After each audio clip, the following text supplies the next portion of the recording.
শিবগঞ্জে বেগম খালেদা জিয়ার গায়েবে জানাজা অনুষ্ঠিত হয়। চাঁপাইনবাবগঞ্জ থেকে মোহাম্মদ বাবুল হকের প্রতিবেদনে দেখুন বিস্তারিত। চাঁপাইনবাবগঞ্জের শিবগঞ্জ উপজেলা ৩ নং দাইপুকুরিয়া ইউনিয়নের ৮ নং ওয়ার্ডে অবস্থিত খাসিবাড়ি উচ্চ বিদ্যালয় মাঠে বাংলাদেশ জাতীয়তাবাদী দল বিএনপি এর চেয়ারপারসন মরহুমা বেগম খালেদা জিয়ার রুহের মাগফিরাত কামনায় গায়েবে জানাজা নামাজ অনুষ্ঠিত হয়েছে।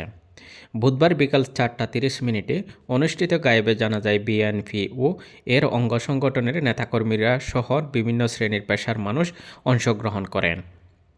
জানাজাকে কেন্দ্র করে বিদ্যালয় মাঠে শোকবাহ ও ভাবগম্ভীর পরিবেশের সৃষ্টি হয়। জানাজা শেষে সংক্ষিপ্ত বক্তব্যে নেতৃবৃন্দ বেগম খালেদা জিয়ার রাজনৈতিক জীবন, ত্যাগ ও দেশের গণতান্ত্রিক আন্দোলনে তার ভূমিকার কথা স্মরণ করেন। তারা বলেন, দেশের গণতন্ত্র, ভোট অধিকার ও জনগণের অধিকার প্রতিষ্ঠার সংগ্রামে তার অবদান ইতিহাসে চিরস্মরণীয় হয়ে থাকবে।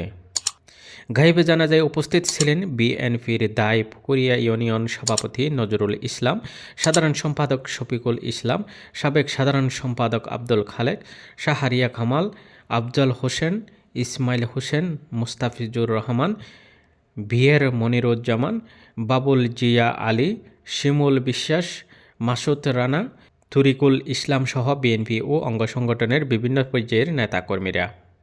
নামাজ শেষে মরহুমার আত্মার মাগফিরাত কামনা করে বিশেষ মোনাজাত করা হয়।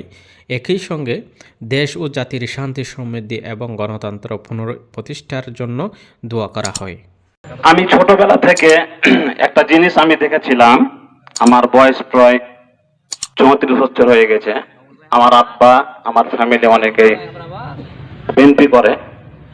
তো আমার হুঁশ হওয়ার পর থেকে আমি একটা জিনিস আমি দেখেছি যে বেগম খালেদা জিয়া কখনো আলেমদের সাথে অন্যায় করেনি, কখনোই আলেমদের সাথে অন্যায় করেনি। আর আমার মেন বিষয় কাজ করে, অর্থাৎ নাচ।